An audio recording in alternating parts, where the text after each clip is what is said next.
In the project La Taupe, which is an opening scene for a film noir movie, as a director, I based my key areas on different representations.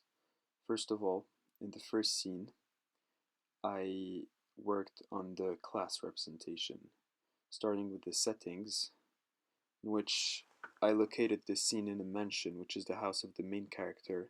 This shows how rich he is and the power that he has as a godfather.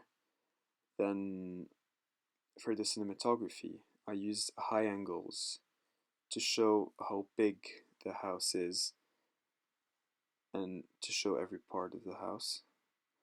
Then, in the mise en scène, first of all, with props, most of the characters in this scene are wearing proper suits to show that they can afford to buy this kind of stuff as drug dealers. We can see that the main character has a bodyguard. He could pay himself a bodyguard.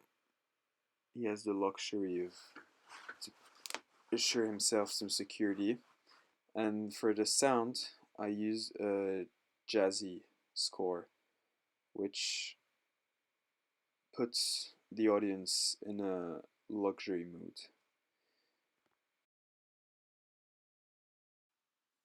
For the second scene, however, I worked on the male representation, the gender representation, starting with the settings, which this scene happens in a basement, a place where girls don't want to be because it's dirty and it's not appropriate.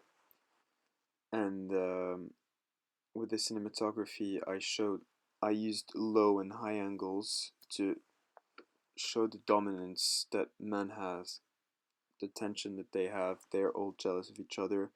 They all want to be more dominant than the other. And I also use a 360 degrees shot to show a conflict that two guards are having with a client. And I use this shot to show all the aspects of how they're communicating physically and verbally. And for the mise en scène, the client, we use some makeup to show that he's injured because men often use violence to get what they want. And the costumes, he's having a shirt open because it shows that he had a fight just before. And finally, the body acting. One of the shots starts with the client having his head smashed on the table. This shows another negative representation of the male gender as they're being violent and dominant between them. And finally, with the sound, I use a score with jazzy drum rolls, which creates tension for the audience as the scene go along with violence.